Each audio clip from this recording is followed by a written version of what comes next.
എന്താണോ ശീലിച്ചു പോരുന്നത് അതാ മരിക്കണ നേരത്തെ ചൊല്ലുള്ളൂ. ലാ ഇലാഹ ഇല്ലല്ലാഹ് ചൊല്ലാൻ ആഗ്രഹമുണ്ട്, പക്ഷേ നാവില് വരുന്നില്ല. എങ്ങനെ വരുന്നില്ല? ദുനിയാവിൽ അത് ചൊല്ലിയ ആളുകൾക്ക് അത് ചൊല്ലാൻ പറ്റുള്ളൂ. യാ അല്ലാഹ് ജദ്ദിദു ഈമാനക്കും വനവ്വിറു ഖുലൂബക്കും ബിഖൗലി ലാ ഇലാഹ ഇല്ലല്ലാഹ് ലാ ഇലാഹ ഇല്ലല്ലാഹ് ലാ ഇലാഹ ഇല്ലല്ലാഹ് ലാ ഇലാഹ ഇല്ലല്ലാഹ് ലാ ഇലാഹ ഇല്ലല്ലാഹ് അൽസമഹും കലിമത്ത തഖ്വ. ഇത് ധാരാളം ചൊല്ലുന്നവർക്ക് മരണനേരത്ത് ഓർമ്മ വരുള്ളൂ.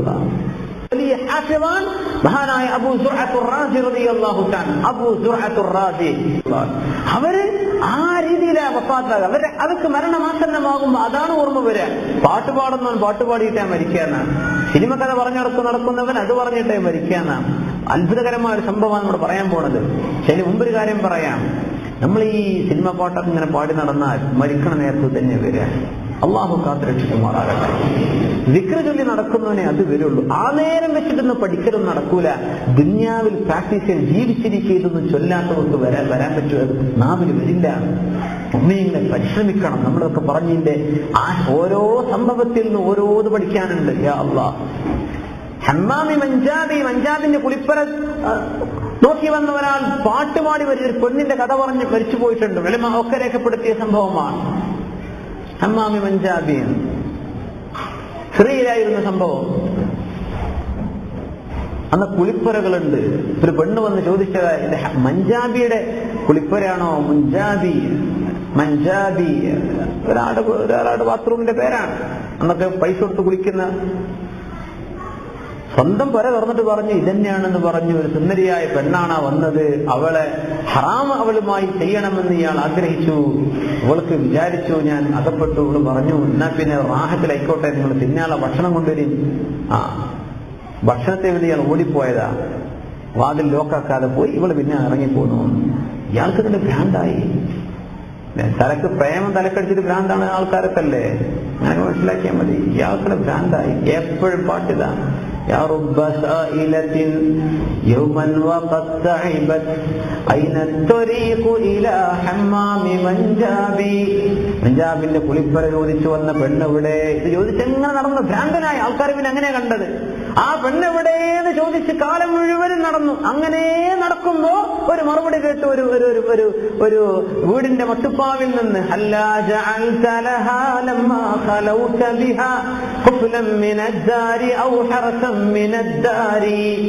അവളെങ്ങനെ ഉള്ളിലാക്കി പോയപ്പോ ഒന്ന് പൂട്ടിച്ചിടായിരുന്നോ നിനക്ക് റൂം എന്ന്. ഇത് ആരാം തിരിഞ്ഞോക്കിയപ്പോൾ പോയും ചെയ്ത്. പിന്നെ ഇയാൾക്ക് ഭ്രാന്ത് കൂടിയെന്ന്. അങ്ങനെ മരിക്കണത്. ലാ ഇലാഹ ഇല്ലല്ലാഹ് ചൊല്ലി കൊടുത്ത് മരിക്കാൻ നേരത്ത് അപ്പോഴും പാടി പഞ്ചാബിന്റെ പാട്ടും പാടി മരിച്ചിട്ടുണ്ട്. അന്നത്തെ സിനിമാ പാട്ടാണ് ഈ പറഞ്ഞത്. ഇത് ഹജ്ജ് പാട്ടൊക്കെ ഉണ്ടല്ലോ, അതൊന്നും നമ്മളോട് ചോദിക്കണ്ട. നമ്മൾ എന്താണോ ശീലിച്ചു പോരുന്നത് അതേ ഉണ്ടാവുള്ളൂ. അല്ലാഹു തആല നമ്മുടെ നാവിലൊക്കെ കലിമത്തുൽ ഹഖ് അല്ലാഹു കാണിച്ചു തരുമാറാകട്ടെ. ഒരു അടിമ, വലിയ ആലിമ്യങ്ങളുടെ അനുഭവങ്ങളൊക്കെ, ഒരു അടിമ, നമ്മളൊക്കെ വേലക്കാരോ അങ്ങനെയൊക്കെ നിസ്സാരമായി വിചാരിക്കുന്ന ആളുകൾ, അങ്ങനെ നമ്മൾ ആരെപ്പറ്റി വിചാരിക്കാൻ പാടില്ല. ഒരു ഗുലാമിന്റെ സംഭവം മഹാനായ അബ്ദുല്ലാഹ് ഇബ്നു ശിബ്രി റഹ്മഹുല്ലാഹ് പറഞ്ഞിട്ടുണ്ട്. ആമിർ ഷാബി തങ്ങളുടെ കൂടെ ഒരു ചെറുപ്പക്കാരൻ മരിക്കാൻ നിൽക്കുമ്പോൾ ഞങ്ങളിങ്ങനെ ചെന്നു. ചെറുപ്പക്കാരന്റെ മയ്യത്ത് മരിക്കാൻ വേണ്ടി പോവാണ്. ആമിർ ഷാബി റഹ്മഹുല്ലാഹ് കൂടെ ഉണ്ട്. ആ നേരത്ത് ഞങ്ങളൊക്കെ പറഞ്ഞു ചെറുപ്പക്കാരനോട് ലാ ഇലാഹ ഇല്ലല്ലാഹ്, ലാ ഇലാഹ ഇല്ലല്ലാഹ്. ഈ ചെറുപ്പക്കാരൻ മിണ്ടണില്ല. ഇത് സാധാരണക്കാരൻ, ഒരു ഗുലാം, അടിമയെന്നാ പറഞ്ഞത്. ചൊല്ലുന്നില്ല, കലിമ ചൊല്ലുന്നില്ല. കുറെ നേരം കഴിഞ്ഞിട്ട് നിങ്ങൾ എന്താ ചൊല്ലാത്തതെന്ന് ചോദിച്ചു. അയാൾ പറഞ്ഞു ലഖൻതുമൂനി ഔ ലം തുലഖിനു. നിങ്ങൾക്ക് കലിമ ചൊല്ലിത്തരണ്ട, നിങ്ങൾ തന്നാലില്ലെങ്കിലും ഞാനത് ചൊല്ലിക്കൊണ്ടിരിക്കുകയാണ്. നിങ്ങൾ എന്നെ ഇറങ്ങാറാക്കല്ലേ, ഞാൻ ചൊല്ലിയിട്ടുണ്ട്. എന്നിട്ട് ആയത്തോടെ വഅൽസമഹും കലിമത്തത് തഖ്വാ വകാനൂ അഹഖ ബിഹാ വഅഹ്ലഹാ.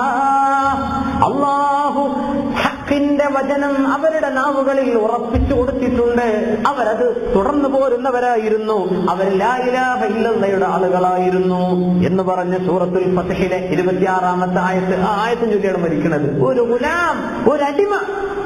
യാ അല്ലാഹ്, മഹാനായ അബൂ ദുർഅത്ത് റാസി 5 ലക്ഷം ഹദീസ് മനപ്പാടമാക്കിയ അബൂ ദുർഅത്ത് റാസി അങ്ങാടിയിൽ ഇങ്ങനെ നിൽക്കുമ്പോഴാ അവരുടെ സുഹൃത്തുക്കളായ മറ്റു പണ്ഡിതന്മാർ മഹാനായ Abu Hatim Thangal, Muhammad bin Maslama, Mundhir bin Shadan, ഇവരൊക്കെ മഹാന്മാരായ ഹദീസ് പണ്ഡിതന്മാരാ. ഇവരെ ഒരു കൂട്ടം വേറെ ആലിമ്യങ്ങൾ അങ്ങാടിയിൽ നിന്നപ്പോ അപ്പോഴും ചർച്ച ഹദീസാണ്. ഈബത്തും അവർ പറയാ, അവരെ ചർച്ചയാ ഹദീസിനെ സംബന്ധിച്ച് ചർച്ച ചെയ്യുന്നത്. അപ്പൊ പറഞ്ഞു, തൽഖീനിനെ സംബന്ധിച്ചൊരു ഹദീസ് ഉണ്ടല്ലോ, മരിച്ചു കഴിഞ്ഞ മനുഷ്യന് തൽഖീൻ ചൊല്ലി കൊടുക്കണല്ലോ. ആ തൽഖീനെ പറ്റി പറഞ്ഞ ഹദീസ് ഞങ്ങൾ ഇങ്ങനെ ചർച്ച ചെയ്യാം. മഹാനായ ഇമാം ഇബ്നു ഖയ്യിം റഹിമഹുല്ലാഹ് കിതാബുർ റൂഹിൽ ബഹുമാനപ്പെട്ടവർ തൽഖീൻ ചൊല്ലിനെ സംബന്ധിച്ചും മറ്റു വിഷയങ്ങളൊക്കെ വെറുതെ ഒച്ചപ്പാടുകളൊക്കെ ഉണ്ടാക്കുന്ന വിഷയങ്ങളല്ലേ, എന്താണ് അയിമ്മത്തിന്റെ അഭിപ്രായം എന്നൊക്കെ ഇൻഷാ അല്ലാഹ് നമുക്ക് വഴി ചർച്ച ചെയ്യാനുള്ളതാണ്. ഹക്കുകൾ നമ്മൾ മനസ്സിലാക്കുക, ഹക്കനുസരിച്ച് ജീവിക്കുക. അല്ലാഹു നമുക്ക് തൗഫീഖ് നൽകുമാറാകട്ടെ.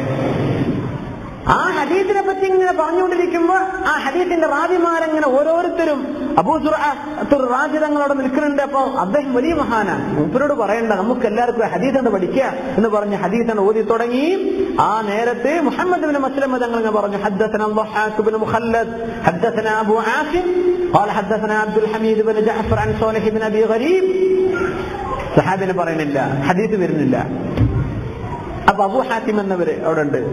حدثنا بندار حدثنا أبو عاصم عن عبد الحميد بن جعفر عن صالح بن أبي غريب. സഹാബിന്റെ പേര് പറഞ്ഞിട്ട് ഇനി അടുത്ത ഹദീസ് കിട്ടൂ, ഓർമ്മ വരുന്നില്ല.